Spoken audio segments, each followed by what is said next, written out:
আপনি নোবেল বিজয়ী, আপনি ব্যক্তিগত ইউনুস নয়, বাংলাদেশের 18 কোটি মানুষের ডক্টর মোহাম্মদ ইউনুস। কিন্তু গতকাল আমি বিস্মিত হয়েছি, আপনি নাকি আমি পত্রিকায় দেখেছি, কতটুকু সত্য আমি জানি না, আপনি এনসিসি নেতাকে বলেছেন আমার পদত্যাগ করা ছাড়া কোনো উপায় নাই। কতটুকু সত্য আমি জানি না।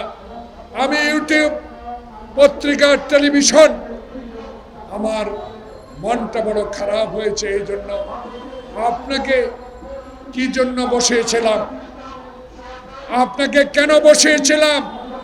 9 মাস আপনি কি সেই পথে এগুতে পেরেছেন? পারেন না। না পারার কারণ আমরা জানতে চাই, না পারার বিষয় আমরা জানতে চেয়েছি। এই ঈদে জামা জুতো অ্যাক্সেসরিজের ডিসকাউন্ট। গতকালকার দল থেকে আমাদের স্ট্যান্ডিং কমিটির সিনিয়র সদস্য ডক্টর মোশাররফ হোসেন কি দুঃখে 3 জনের পদত্যাগ চেয়েছেন। তার দুঃখটা এই, আমরা তো চাই না আপনাদের পদত্যাগ, আমরা তো আপনাদের বসিয়েছিলাম। বাংলাদেশের মানুষ যেই জন্য আন্দোলন করেছে, একটি নির্বাচনের জন্য 9টি মাস অতিবাহিত হলো, কেন এখনো নির্বাচনের ম্যাপ দেওয়া হচ্ছে না? তাই আজকে কাদের পরামর্শে, সলা পরামর্শে, কাদের কান কথায় এখনো নির্বাচনের তফসিল ঘোষণা করা হয় নাই। তাই আমাদের দল বাধ্য হয়ে বলেছে আপনাদের 3 জনের আগেই পদত্যাগ করতে হবে। খলিলুর রহমান সাহেব কোন রাজপথে মিছিলে ছিলেন? এই সালাম রহমত আপনারা কি দেখেছেন? খলিলুর রহমানকে কোনোদিন বাংলাদেশের রাজনৈতিক অঙ্গনে গণতন্ত্রের জন্য, ভোটাধিকারের জন্য, মানুষের সেবার জন্য এগিয়ে এসেছেন? এমন কথাটি উনি বলেন, যেই কথাটি বাংলাদেশের মানুষ গ্রহণ করে না। আপনি তারেক রহমানের সাথে তুলনা করাটা, আপনি যেই কাজটি করেছেন, বলেছেন অন্যায় গহিত কাজ। তারেক রহমান স্বাধীনতার ঘোষকের সন্তান, তারেক রহমান সেক্টর কমান্ডারের সন্তান, তারেক রহমান বাংলাদেশের সাবেক সেনা প্রধানের সন্তান, তারেক রহমান বাংলাদেশে বহুদলীয় গণতন্ত্রের প্রবক্তার সন্তান, তারেক রহমান আপসের নেত্রী খালেদা জিয়ার সন্তান।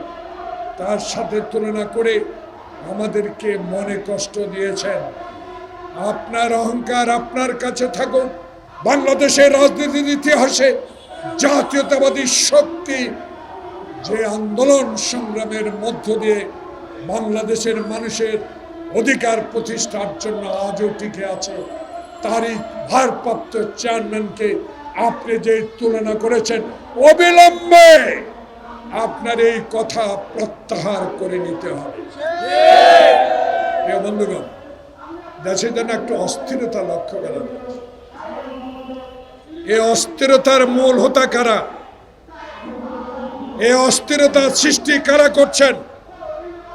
কারা নির্বাচনকে দেরিতে করতে চাচ্ছেন? এই বিষয়গুলো তো আমরা আপনার মতো মহান ব্যক্তির কাছে জানতে চেয়েছিলাম। আপনি নাকি বলেছেন জুলাইতে নির্বাচন হবে। জুলাই হবে না, ডিসেম্বরে হবে। রোড ম্যাপটা দিলেই তো যারা আন্দোলনে ছিলাম, যারা হাসিনার আমলে আয়না করেছিলাম, যারা আন্দোলন করে লক্ষ লক্ষ মামলা খেয়েছেন, তারা আপনার সাথে বসতে পারত। কিন্তু এখনো তো নির্বাচনের ম্যাপটা ঘোষণা করলেন না। তাই আমাদের সন্দেহ, তাই আমরা মনে করি এই অস্থিরতার কারণ আপনারা যদি সৃষ্টি করে থাকেন, তাহলে অস্থিরতার জন্য বাংলাদেশ জাতীয়তাবাদী দল কোনোদিনও গ্রহণ করবে না। এই দোষ আমাদের না, এই দোষ আমাদের ঘাড়ে দিতে পারবেন না। কারণ আমরা তো আপনার কাছে নির্বাচন চাই।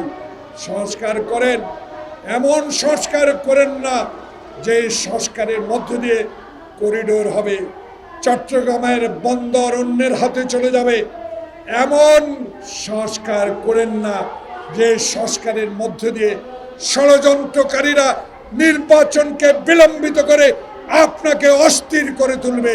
তাই আপনি অস্থিরতা কাটাতে হলে আপনাকেই অচিরে আজকে কালকে পরশুর মধ্যে হলেও আপনাকে নির্বাচনের তফসিল ঘোষণা করতে হবে। আমরা রাস্তায় যেতে চাই, আমরা রাস্তায় ছিলাম। আপনি যদি এই অস্থিরতার কারণে এই নন্দিত লোকটি নিন্দিত হয়ে বিদায় নেন, আমরা মনে কষ্ট পাবো। ইতিহাসে আপনার নামটি স্বর্ণাক্ষরে করে লেখা থাকুক, আপনি শাহাবুদ্দিনের মতো একটি নির্বাচন দিয়েছেন, আপনি দিনের ভোট দিনে করেছেন, আমার ভোটাধিকার আপনি প্রতিষ্ঠিত করেছেন।